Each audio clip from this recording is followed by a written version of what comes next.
বাচ্চা সামলাবে, এদিকে ডাক্তারি পড়ছো, তারপরে বাড়ির কাজকর্ম করবে। এতগুলো কাজ একসাথে সামলাবে কি করে? টাইম ম্যানেজমেন্টটা কি করে করবে? তুমি আমার মাকে দেখেছো?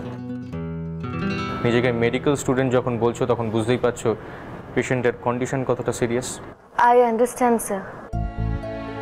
আমার মা কখন দুঃখ পাবে, কখন কাঁদবে, কখন রেগে যাবে, আমরা কেউ কিছু জানি না। এরকম একটা পেশেন্টকে 24 ঘন্টা সামলানো সহজ কাজ না কিন্তু। আরে বাবা, তো জেনেই এসেছে নাকি? হ্যাঁ, জেনে এসেছে, কিন্তু কতটা বুঝেছে সেটাও তো জানা দরকার।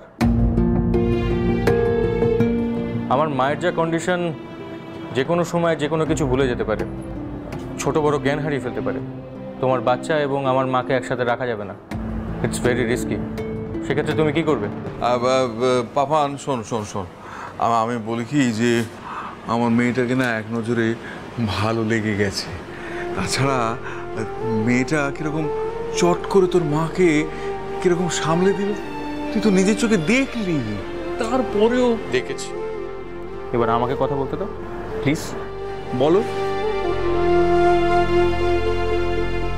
আমার মনে হয় তুমি পারবে না, এত পিছু টান থাকলে কাজটা হবে না। সরি।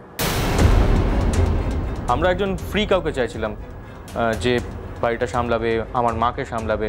ইনফ্যাক্ট আমি বিজ্ঞাপনে লিখেও ছিলাম শিক্ষিতা এবং স্মার্ট একজনকে দরকার 24 ঘন্টার জন্য।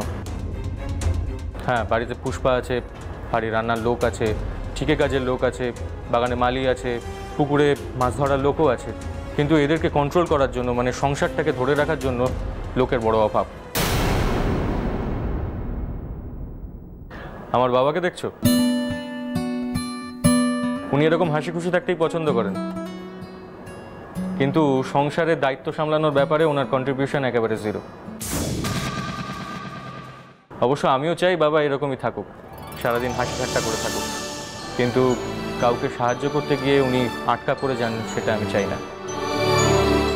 আমি বুঝতে পারছি, আর বুঝেই বলছি যে আমি পারবো। না না, পুরো কথাটা না শুনে তুমি বলছো।